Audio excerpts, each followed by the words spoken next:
शेख हसीना यांचे सरकार अमेरिकेच्या मदतीने पाडल्यानंतर त्यांच्या जागी मोहम्मद युनूस बांगलादेशच्या सत्तेवर विराजमान झाले। तेव्हापासून बांगलादेशची राजधानी असलेल्या ढाका शहरात हिंदूंच्या सांस्कृतिक केंद्रांवर आणि मंदिरांवर हल्ले सुरू झाले। या विरोधात स्थानिक हिंदू एकवटले आणि त्यांनी तिथं एक शांततापूर्ण मोर्चा काढला। बांगलादेशातील हिंदूंच्या रक्षणार्थ काढलेल्या या मोर्चामध्ये भगवा ध्वज फडकवला जाणं स्वाभाविक होतं, परंतु केवळ भगवा ध्वज फडकवल्याच्या कारणाने बांगलादेशमधील चितगाव इस्कॉन पुंडरीक धामचे अध्यक्ष चिन्मय कृष्णदास यांना बेकायदेशीररित्या अटक करण्यात आली। त्यांनी बांगलादेशच्या राष्ट्रीय ध्वजाचा अपमान केल्याचा आरोप त्यांच्यावर ठेवला गेला। या आरोपाखाली 1 महिन्याहून अधिक काळ चिन्मय कृष्णदास हे तुरुंगवास भोगत आहेत। नुकतीच 2 जानेवारीला या प्रकरणावरती सुनावणी पार पडली, मात्र या सुनावणीत चिन्मय कृष्णदास यांचा जामीन अर्ज फेटाळला गेला। बांगलादेशमध्ये चिन्मय कृष्णदास यांच्या सुनावणी दरम्यान नेमकं काय घडतंय याचीच माहिती आपण आजच्या या व्हिडिओमध्ये घेणार आहोत। नमस्कार, मी निकिता पाटील, तुम्ही पाहताय रुतम मराठी। आरोपीला वकील मिळणं हा त्याचा न्यायिक हक्क असतो। जगभरातील बहुतेक सर्वच देशांमध्ये याचं पालन केलं जातं, मात्र बांगलादेशातील कट्टर इस्लामी राजवट याला अपवाद आहे का असा प्रश्न उपस्थित झाला होता।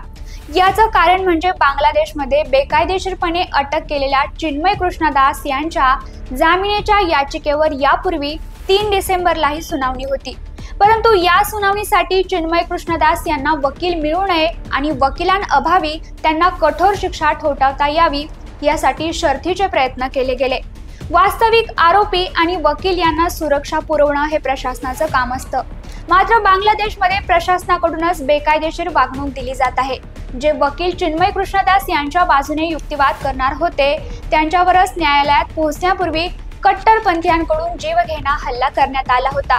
त्यामुळे 3 डिसेंबरच्या सुनावणीला वकील न पोहोचल्याने आणि दबावापोटी इतर कोणतेही वकील चिन्मय कृष्णदास यांच्या बाजूने युक्तिवाद करण्यासाठी न्यायालयात हजर न राहिल्याने 2 जानेवारीपर्यंत सुनावणी पुढे ढकलली गेली होती। अर्थातच बांगलादेश सरकारनं चिन्मय कृष्णदास यांना तुरुंगवास भोगायला लावणं यांच्यासाठी केलेलं हे नाट्य होतं। बांगलादेशकडून हिंदूंविरुद्ध जाणून-बुजून केले जाणारे हे षडयंत्र हिंदूंसाठी दिवसेंदिवस चिंतेचा विषय ठरतंय। एवढं षडयंत्र कमी होतं की काय म्हणून 2 जानेवारीला झालेल्या सुनावणीतही चिन्मय कृष्णदास यांचा जामीन अर्ज जाणीवपूर्वक फेटाळण्यात आला। चट्टोग्राम न्यायालयाने कडेकोट बंदोबस्तात 30 मिनिटं दोन्ही बाजूंचा युक्तिवाद ऐकल्यानंतर चिन्मय कृष्णदास यांचा जामीन अर्ज फेटाळलाय। मुळात आरोपीवर गंभीर गुन्हा दाखल असेल किंवा आरोपींची पार्श्वभूमी ही गुन्हेगारी स्वरूपाची असेल तेव्हा जामीन अर्ज फेटाळण्यात येतो। कदाचित बांगलादेश भगवा ध्वज फडकवणे हा अत्यंत गंभीर गुन्हा मानत असावं, त्यामुळे न्यायालयाला चिन्मय कृष्णदास यांचा जामीन देण्यात संकोच वाटला असावा। तिसऱ्या सुनावणीतही काहीतरी खेळखंडोबा करत न्यायालयाने चिन्मय कृष्णदास यांचा जामीन अर्ज फेटाळत त्यांना पुन्हा तुरुंगवास भोगायला पाठवला आहे। त्यामुळे बांगलादेश सरकारचा आणि न्यायालयाचा सुद्धा हिंदूंवरचा दोष स्पष्ट जाणवतोय। एकंदरीत बांगलादेशचा मनमानी कारभार सुरू आहे असं चित्र दिसतंय। चिन्मय कृष्णदास यांच्या अटकेनंतर जेव्हा सर्वात पहिल्यांदा त्यांचा जामीन अर्ज नाकारण्यात आला होता तेव्हा चिन्मय कृष्णदास यांच्या हिंदू समर्थकांनी त्यांना तुरुंगात घेऊन जाणाऱ्या व्हॅनला अडवल्यानंतरही बांगलादेशी पोलिसांनी लोकांच्या जमावाला बेदम मारहाण केली होती। या जमावात बहुतांश हिंदू लोक होते।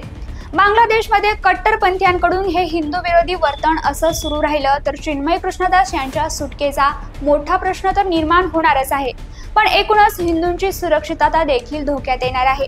एकीकडे भारतीय न्यायालयांमध्ये अतिरेक्यांसाठी दहशतवाद्यांसाठी रात्री 2 वाजताही न्यायालयाचे दरवाजे उघडल्याचं आपण पाहिलंय। सेक्युलरिझमचा अतिरेक होताना देखील पाहिलंय। मात्र शेजारी देश बांगलादेशात एका हिंदू संताला साधा वकील न मिळू देणं, जाणीवपूर्वक 3 वेळा जामीन अर्ज फेटाळणं हे एका विशिष्ट दिशेने चाललेलं दिसतंय। बांगलादेशमध्ये हिंदूंवर होणारे अन्याय भारतासमोरील एक मोठं आव्हान ठरू शकतं। बांगलादेशात तब्बल 1 कोटी हिंदू असूनही त्यांच्यावर ही परिस्थिती आली आहे। आपल्या अस्तित्वासाठी तिथल्या हिंदूंनी हातात शस्त्र घ्यायला हवीत अशी मागणी भारतातील हिंदू संघटनांकडून होत आहे। तसंच भारत सरकारने देखील हिंदूंवरील अत्याचार थांबवण्यासाठी प्रयत्न करावेत असं आवाहनही हिंदू संघटनांकडून करण्यात येत आहे। आता चिन्मय दास यांच्या प्रकरणात पुढे काय होणार हे पाहणं महत्त्वाचं ठरणारच आहे। या सगळ्याबद्दल तुम्हाला काय वाटतंय? तुमचं उत्तर कमेंटमध्ये नक्की कळवा आणि अशाच नवनवीन माहितीसाठी वृत्तम मराठीला आता सबस्क्राईब करा।